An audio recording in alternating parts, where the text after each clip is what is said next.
বাচ্চা যখন ছোট থেকে একটু একটু করে বড় হয় তখন কিন্তু তার খাবারের মেনুও চেঞ্জ করতে হয়। নমস্কার বন্ধুরা, বাচ্চাদের খাবার রেসিপির আরও একটি নতুন পর্বে সবাইকে স্বাগতম জানিয়ে আজ নিয়ে চলে এসেছি বাচ্চাদের জন্য একদম ঘরোয়া মশলাতে এবং খুবই সুস্বাদু এবং হেলদি চিকেন পকোড়া রেসিপি নিয়ে। আর এই রেসিপিটা কিন্তু এতটাই মজা হয় যে বাচ্চারা তো খেতেও চাইবে, আবার বাচ্চা কিন্তু ভরপুর পরিমাণে প্রোটিন পাবে। তাহলে চলে যাই মূল রেসিপিতে।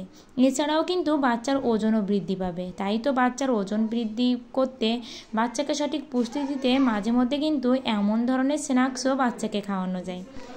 এখানে আমি মুরগির মাংস নিয়েছি। মুরগির মাংসের যে সলিড পিসগুলো না, সেই পিসগুলো নিয়েছি। দেখবেন অনেক সময় বাচ্চারা কেন, বড়রাও কিন্তু এই পিসগুলো খেতে চায় না, তবে বাচ্চাদেরকে এবং বড়রা সবাই মিলে যদি এমন পকোড়া বানিয়ে খান তাহলে সবাই কিন্তু চেটেপুটে খাইবে। আর আমার সোনাপুরোর জন্য যেহেতু তৈরি করছি, তাই কিন্তু আমি এখানে একটু ছোট ছোট স্লাইস আকারেই করে নিয়েছি।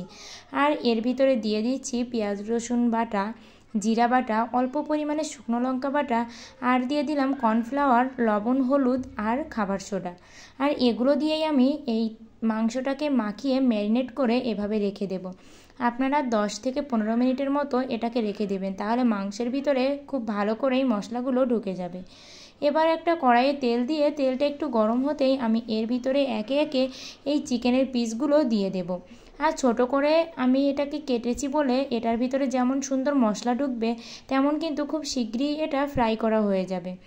আর একটা কথা, যখন এই ফ্রাইটা করবেন তখন কিন্তু চুলার আঁচ একদমই মিডিয়ামে রাখবেন, মানে খুব বেশি হাই হবে না, খুব বেশি লো হবে না। আর খুব বেশি হাই হলে কিন্তু মাংসগুলো উপর থেকে লাল লাল হবে, ভেতরটা একদমই কাঁচা থাকবে। আমি এখানে কিন্তু খুব অল্প পরিমাণে মশলা ব্যবহার করেছি, তাই তো মাংসের গায়ে কিন্তু খুব অল্প স্বল্প মশলাই লেগে আছে।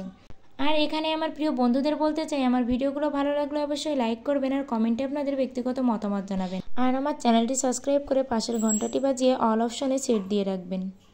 আর এভাবে আমি লাল লাল করে পকোড়াগুলো নামিয়ে নিয়ে উপর থেকে একটু সস দিয়ে দিয়েছি। আর বাচ্চাকে এই খাবারটি খাওয়ালে বাচ্চার ওজনও বাড়বে, আবার কিন্তু বাচ্চা পুষ্টিও পাবে, আবার মাংসটাও কিন্তু বাচ্চারা খেতে চাইবে। আজকের ভিডিওটি এ পর্যন্ত। সবাই ভালো থাকবেন, সুস্থ থাকবেন।